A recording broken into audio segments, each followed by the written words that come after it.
Estoy en comunicación con el ex canciller de la República del Perú y ex congresista, Fernando Olivera. Fernando, el próximo año van a ser las elecciones presidenciales. Tenemos entendido que tienes intenciones de volver a participar en ellas. ¿Nos puedes comentar cómo es el proceso para inscribir tu partido, el Frente Esperanza? Ante todo, permítame, Juan, insistir en el luto que tenemos todos los peruanos por el flagelo del coronavirus, que diariamente cuesta cientos de vidas humanas en Perú y en el mundo. Y en Perú, gran parte por el fracaso de la estrategia contra el coronavirus, producto de la improvisación y la corrupción. Hoy, la noticia es que en Trujillo han muerto 14 peruanos en el hospital porque se cortó el oxígeno, no había oxígeno. Y simplemente cayeron 14 peruanos luchando contra el coronavirus. Esto es criminal, ¿no? Y tenemos cifras diarias oficiales. Y lo peor que la gente está perdiendo la capacidad de asombro por los números totalmente elevados.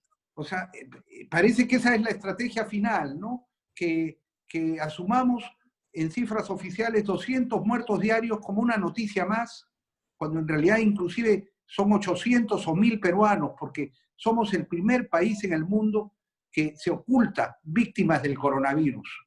Y somos ya el 5º país en el mundo con número de infectados. Y estamos superando el ratio, el índice de contagiados por millón de habitantes. Estamos arriba de 3, uno de los índices más altos que hay en el mundo.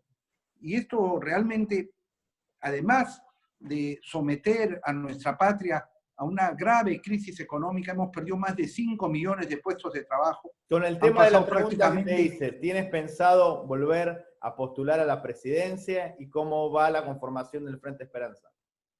Sí, no es un tema, repito, que tengamos nosotros que postergar, porque comprobando la indolencia de este gobierno y la intención declarada que el sistema de corrupción quiere seguir gobernándonos y condenar a los peruanos a tener que elegir el mal menor y repetir nuevamente la vergonzante historia del Perú republicano, que es la historia de la corrupción y la impunidad, hemos tomado la decisión de convocar a todos nuestros compatriotas allí donde estén, a nuestros compatriotas que están en el exterior, para que nos unamos y para que efectivamente organicemos la única opción posible, la del Frente, el Frente Esperanza, para refundar el Perú y para que la justicia social no sea solo una palabra. En este caso, ¿ustedes están en proceso de inscripción? ¿Están buscando firma o ya están constituidos?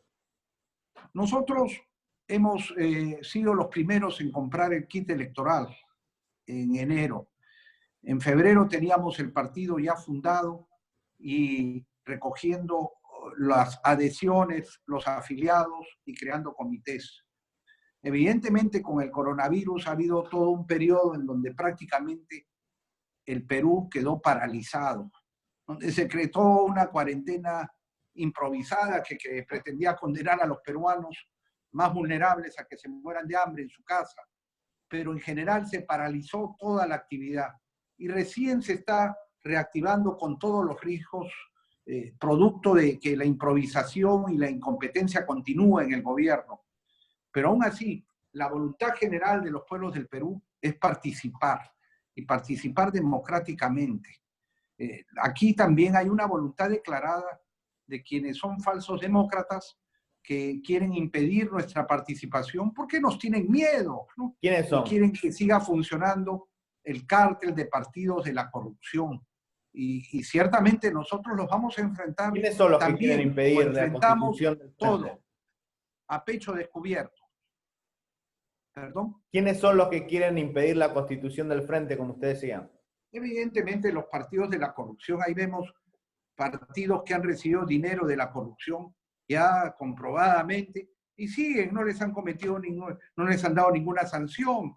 Tenemos partidos que en su propia inscripción han tenido cuestionamientos, han habido denuncias y sin embargo no les pasa nada. Y por eso es que tenemos que entender que el sistema de corrupción cambia rostros, cambia partidos, pero al final sigue gobernando y sigue dominando el país. Y no se nos quiere dar esa opción. Sin embargo, nosotros no nos vamos a rendir. Ya tenemos una resolución del Jurado Nacional de Elecciones en que reconoce que tenemos pleno derecho y que se debe de habilitar finalmente los canales, ya sean digitales y los plazos correspondientes, para no recortar nuestro derecho a participar democráticamente en las elecciones del 2021. En este caso, en el 2021, va a haber la participación de los peruanos en el exterior con el nuevo Distrito Electoral 27. Tú que fuiste canciller y embajador en España, ¿cómo están armando las posibles candidaturas para el Distrito 27, ya que serían 2 escaños? Yo creo que los peruanos en el exterior tienen legítimo derecho a tener una representación auténtica. Yo he sido un peruano en el exterior, sé perfectamente las necesidades y he tenido la oportunidad, desde la oportunidad que ejercí como embajador del Perú en España, de encontrar soluciones. Quiero decir, por ejemplo, que en mi gestión hicimos algo que debería reproducirse en todas las representaciones y llevarse inclusive a nivel de ley como de cumplimiento obligatorio para todas nuestras representaciones.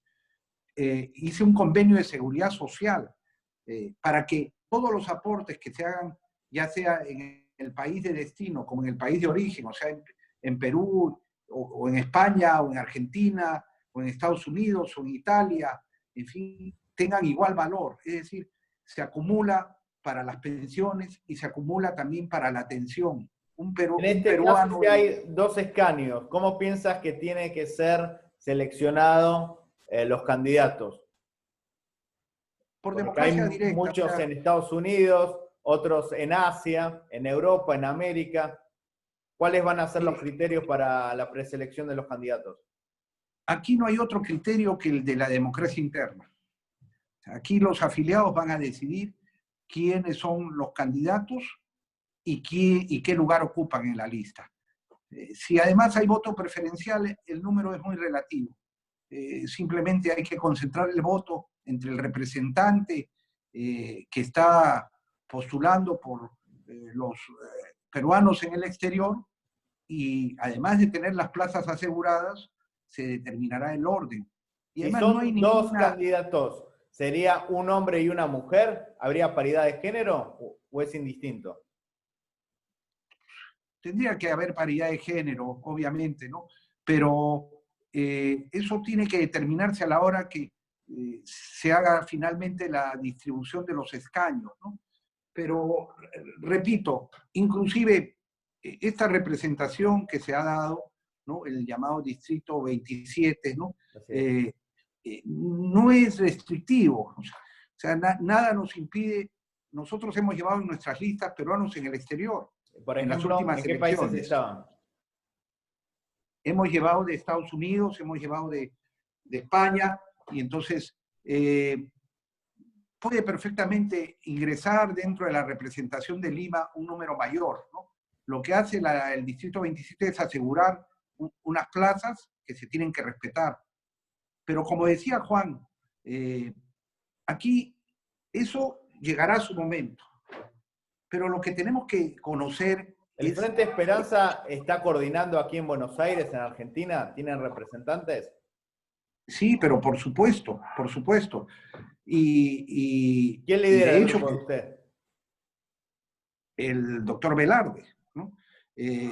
Dani Velarde. Nosotros estamos, además, con propuestas, que es lo que importa, y era lo que estaba desarrollando, y que me permite usted, si usted me lo permite decir, sí. Lo digo, porque aquí parece que estamos con una ambición de puestos y cargos y no de propuestas, ni tampoco de los problemas que está pasando el país.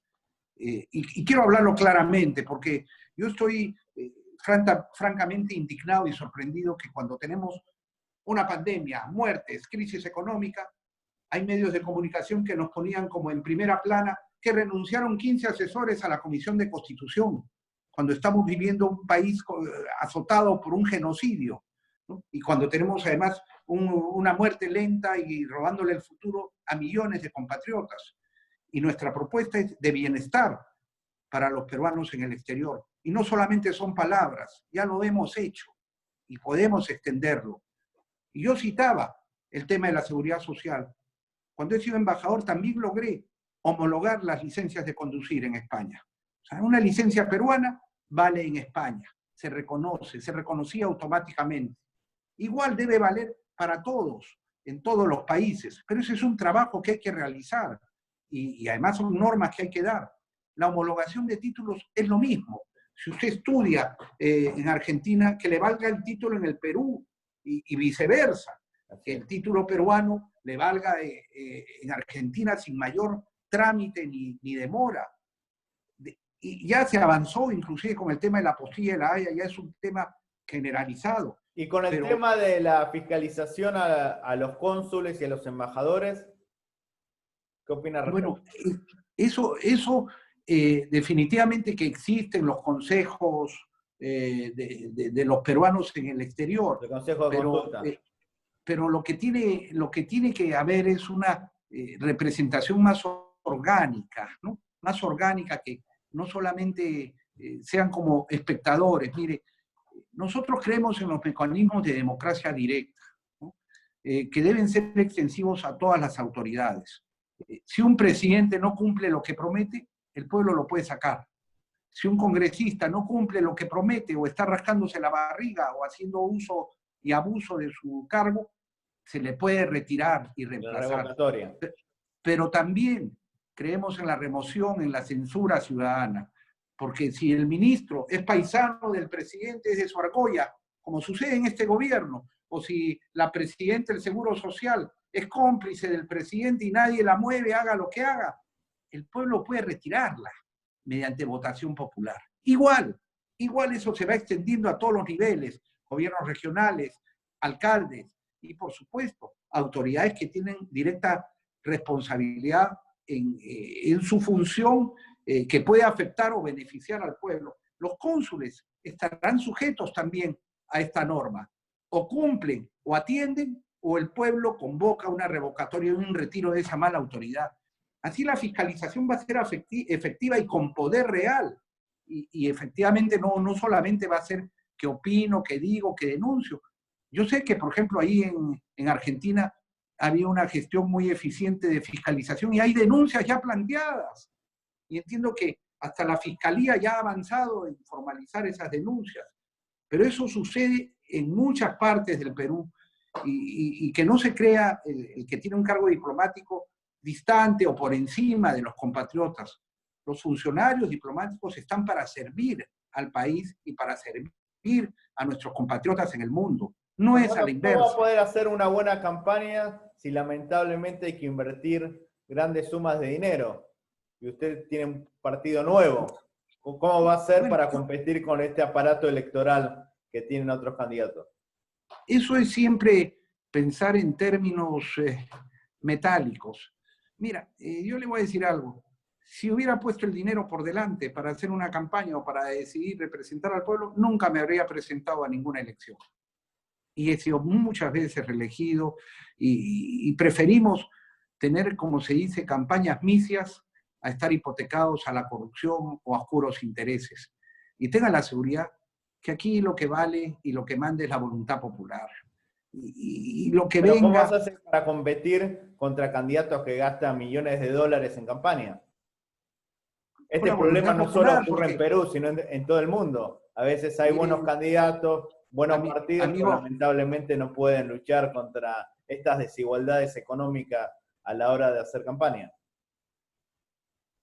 Amigo Cruz, compatriota Cruz, si piensas que estás vencido, lo estás. Si piensas que no lo puedes, no lo harás. No salga de la mentalidad esa de que solo el que tiene millones puede ganar. No, yo creo que el pueblo ha tomado conciencia. Y porque además ahora espero que lo que valga sea la organización, el mensaje, la información las redes sociales, como nos estamos comunicando ahora, Yes. ¿no? ¿Acaso yo necesito millones para comunicarme con usted y que todos los que lo siguen nos escuchen? No. ¿Y por qué además nuestro mensaje de refundar? Porque ahora mismo estamos viendo en esta pandemia cómo queda retratado el poder económico y para quién se gobierna, ¿no? El que no tiene recursos prácticamente está condenado a la muerte o a que simplemente se salve como pueda, ¿no? Y el que tiene, no solamente a nivel personal, porque lo hemos visto en el caso de las clínicas privadas, ¿no? No atienden a quien deberían atender cuando toda vida humana tiene igual valor, sino también en los fondos que es de todos los peruanos, ¿cómo los reparten en el programa Reactiva? A los poderosos, a las empresas vinculadas, a las grandes, dinero de todos los peruanos. Y finalmente al que necesita no le llega. Ni siquiera llegan con eficiencia y en cantidad suficiente el llamado bono universal, ni crean comedores populares. Entonces, todo eso vamos a cambiarlo. Los oligopolios, no, yo sé que no es fácil. Claro que nos van a querer silenciar, nos están amenazando, nos quieren amordazar, quieren que no participemos. ¿Por qué? Porque saben que nosotros sabemos cómo hacerlo y lo vamos a hacer bien. Enfrentar esos oligopolios. Mire usted lo que pasa con las medicinas, que todo el pueblo lo entiende. Y me van a entender más los que están en el extranjero. Por ejemplo, en España. Lo que cuesta en España 1, en el Perú cuesta 10. ¿Y por qué? Porque hay un gobierno que se lo permite. Así es. Son oligopolios. La salud ya lo hemos visto. Los medicamentos facturan a 50 veces su valor. Las clínicas lo mismo. Es un negociazo, como dicen. Como negociazo es también la educación. Usted ve cómo se debilita la educación pública que nosotros vamos a fortalecer, no en declaraciones de cuánto le damos de presupuesto, porque no basta decirlo, hay que hacerlo. Usted puede creer que en el Perú los presupuestos de educación y de salud se devuelve cada año prácticamente el 50%. Porque no se Hoy mismo, presupuesto de COVID, están ejecutando al 20%, ¿no? Y están realmente mostrando la incapacidad, la ineficiencia. Cuando tengamos que enfrentar... Otra figura que habla sobre la lucha contra la corrupción en el Perú es el ex mayor Antauro Humala. ¿Puede haber puntos de encuentro entre el partido Humala y su partido? ¿De quién me habla? De Antauro Humala. ¿De quién me habla como qué? Habla contra la lucha de la corrupción. Ah, bueno, habla pues. Es hablador. ¿Ah? Es hablador. Dígame qué ha hecho en su vida contra la corrupción, aparte de ser hermanísimo de Ollanta Humala. ¿O es que ahora me va a venir a decir, soy su hermano pero no sé nada? ¿Ah? Además, engañando, porque a diferencia nuestra, yo propuse el año 93, y ahí está el diario de debates, la pena de muerte para los corruptos. Y claro, los grupos de poder bloquearon esa propuesta que hice, y está registrada. Ahora está engañando a la gente cuando dice pena de muerte para los corruptos, cuando sabe que no se va a aplicar retroactivamente. Dígame usted, ¿o hay alguna norma que se pueda aplicar retroactivamente? No la hay. Pero además son habladores. Es gente que cuando cayó, cuando después que sacamos el video el 14 de septiembre del 2000, recién se levantaron, ¿no? 2 meses después de haber estado sometidas, sí señor, a Montesinos y a Nicola Ibarri y Hermosa. ¿Qué se le puede creer? Y luego se descubrió que lo de Locumba fue un falso levantamiento. Hablemos la verdad. El propio Montesinos ha confesado que ese falso levantamiento que cubrieron los medios de comunicación que él había comprado era el psicosocial para él fugarse en esos mismos días, a esas mismas horas, en el velero Carisma rumbo a la Venezuela de Chávez. Entonces, ¿de qué estamos hablando? De la falsedad, del engaño. Y nosotros estamos contra ese engaño y esa falsedad. Y yo creo que ahí sí hay gente que de buena voluntad ha estado siguiendo y creyendo porque le falta información y que ciertamente con ellos, con las bases, sí, claro que vamos a coincidir y claro que vamos a trabajar juntos. El tema de los apristas, porque usted se caracterizó por ser muy crítico al APRA cuando estaba en la García. ¿Usted es antiaprista? ¿O aceptaría apristas en su partido? Mire, yo le voy a decir algo con toda claridad. Yo tengo diferencias ideológicas con el APRA, ¿no? con el APRA de Haya de la Torre, pero lo respetaba como partido. Con Alan García convirtió al APRA en una organización criminal, donde usted ve todos los que estaban en el gobierno, los que estaban en el Congreso, los que tenían cargos, siempre estaban ahí organizados para robar. Y francamente, si Haya de la Torre resucitara, se volvería a morir. Y aquí hay que decir que ya, el APRA forma parte del pasado vergonzante. Hay que pasar página, no hay que dejarse sorprender, porque todavía siguen ahí evocando al símbolo de la corrupción que fue Alan García, a quien le canté sus verdades frente a frente y a quien tendremos que descubrir algún día dónde realmente está, porque hay muchas dudas sobre ese supuesto suicidio, que el mismo día que supuestamente lo incineraban, estaban sonriendo sus hijos ahí en el cementerio. Dígame usted si eso es para sonreír o celebrar. Y hay muchas dudas por esclarecer sobre ese tema. Pero repito, y muchas cuentas que explicar todavía, porque cantidad de miembros de esa organización criminal están involucrados en corrupción, sino que ahora están calladitos, ¿no? Están esperando que se recomponga el poder de la corrupción para entenderse con ellos. Así que miremos para adelante, tenemos mucho por hacer y lo vamos a hacer, veamos con coraje, con energía, con esperanza. Ojalá que se pueda hacer estas reformas y luchar contra la corrupción. Yo estoy seguro que lo vamos a lograr, porque le digo una cosa, el compromiso de los peruanos, en nuestro caso, empieza desde la inscripción. Va a tener que continuar para que defendamos el voto, para que se sepan nuestras propuestas, para que no se engañe al pueblo. Porque cuando un pueblo sabe, no lo engaña a nadie. Y cuando finalmente lleguemos al poder, allí es el verdadero compromiso en donde vamos a poner a prueba a todos los peruanos. Porque nosotros no vamos a permitir que el sistema de corrupción nos mediatice, nos arrincone, nos neutralice. Las reformas radicales que vamos a tener que hacer para acabar con el sistema de corrupción, las vamos a ejecutar de la mano con el pueblo. ¿O usted cree que los grupos de poder se van a rendir fácilmente? Tienen sus grandes medios de comunicación, tienen todo mecanismo, controlan una serie de autoridades que vamos a tener nosotros que sacar de raíz. Y no solo que se vayan a su casa, que terminen en la cárcel, donde tienen que estar, por todo lo que le han hecho al Perú y a los peruanos. Eso no va a ser fácil. Cuando el Congreso nos quiera bloquear, yo el 28 de julio voy a presentar todas las reformas y voy a darle un plazo al Congreso, pero simultáneamente voy a estar organizando un referéndum para que el pueblo decida y nos acompañe. Aquí no nos vamos a rendir con componendas y neutralizaciones que quiera hacernos el sistema de corrupción. Que eso quede bien claro. Esta es una guerra. Sí, señor. Vamos a rescatar y a liberar al Perú de ese sistema de corrupción y vamos a refundarlo a partir del 28 de julio del 2021. Escoba en mano. Esa va a ser nuestra arma. El arma de la verdad, el arma de la justicia y el arma de la eficiencia. Por eso nuestro lema es hagámoslo. Hagámoslo juntos.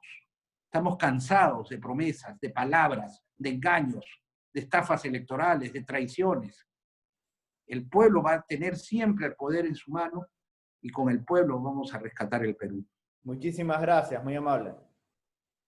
Gracias a ustedes. Un fuerte abrazo.